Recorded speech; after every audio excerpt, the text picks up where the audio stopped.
So we have some breaking news here on the show that we need to talk about because as of 2 minutes ago, Jalen Ramsey decided to put his Adam Schefter hat on and he broke his own news that he is getting traded to the Pittsburgh Steelers. I don't see the trade compensation yet, unless you see it here.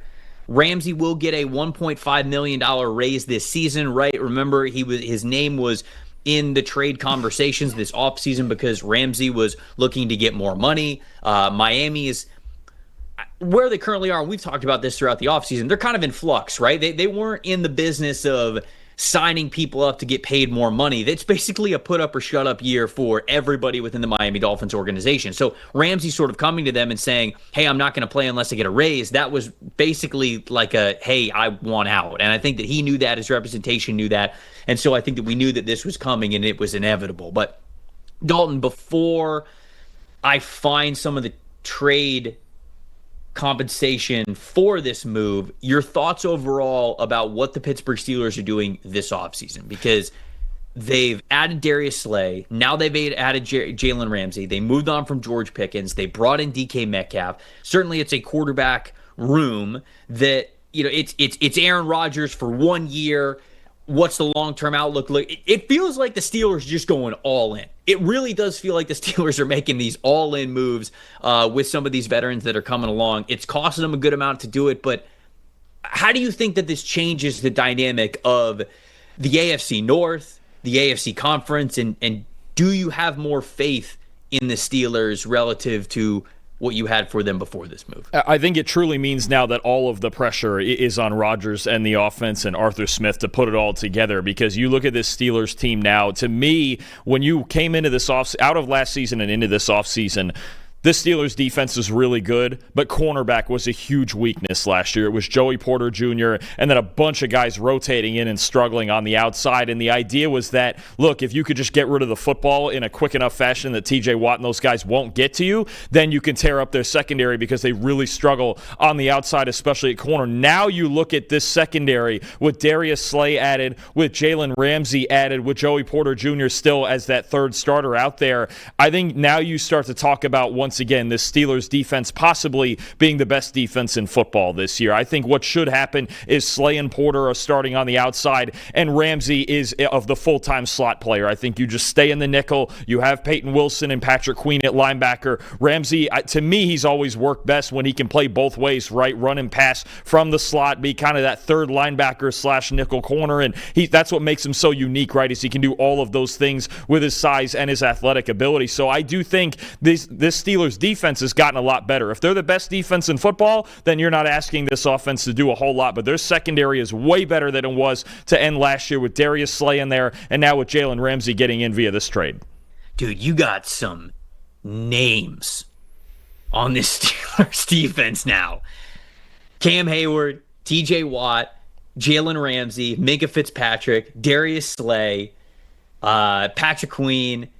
Even now all those D linemen, Alex Highsmith, Derek Harmon, Keanu Benton, I mean, Nick Herbig, you never run out of defensive linemen. It's just last year at corner, they were losing all the one-on-one matchups, and now you've gone and added Darius Slay and Jalen Ramsey. And again, I think the fit with all three of both of those guys, I should say, starting with Porter to make that kind of the trio of cornerbacks you have, that's one of the best trios of corners in football, if not the best. Yeah, and then you have Minkah behind them. Yeah. At free safety. They signed Juan Thornhill as well. They drafted Jack Sawyer. I think this is a good time we're going a little bit out of order here, but I think this is a good time that let's talk about the breakout player here for the Pittsburgh Steelers, because I think that it fits now more than ever, right? You're adding another talented player on the defense around him, and linebacker Payton Wilson. This was my LB1 in the 2024 NFL draft. No ACLs on him, you don't need him. I feel like he was able to play very well as a top linebacker when he was at NC State. Then I think it comes out during the draft process. It's like, he's got, knee damage and he doesn't have a lot of cartilage in his knees and he's been playing without an ACL. Like, he doesn't even have an ACL. And I don't really understand how it's possible for him to play the way that he does, but I thought he was the best linebacker in that class. I love the landing spot. I love him playing next to Patrick Queen. And I think that with this Jalen Ramsey trade, it only gets better. And so I already very much agreed with you that this was the breakout candidate here for the Pittsburgh Steelers. Maybe, you could certainly hope that Roderick Jones or Trey Faltanu, like those guys, you definitely want them to break out as well at those tackle positions. So you kind of need that on the offensive side of the ball. But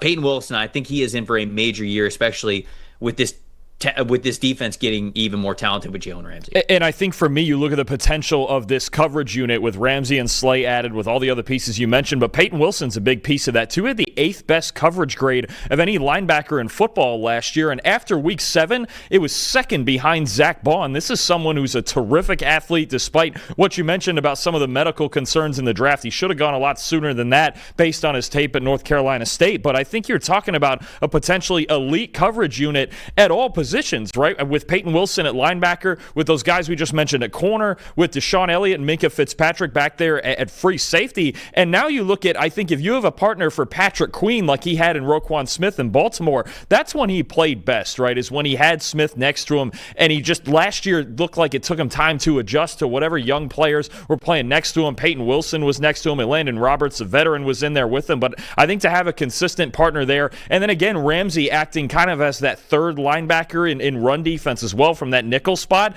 it could be a better year, a bounce-back year for Patrick Queen too. But I think Payton Wilson really could break out in year 2 now that the Steelers have seen a little bit of what he can do in his rookie year.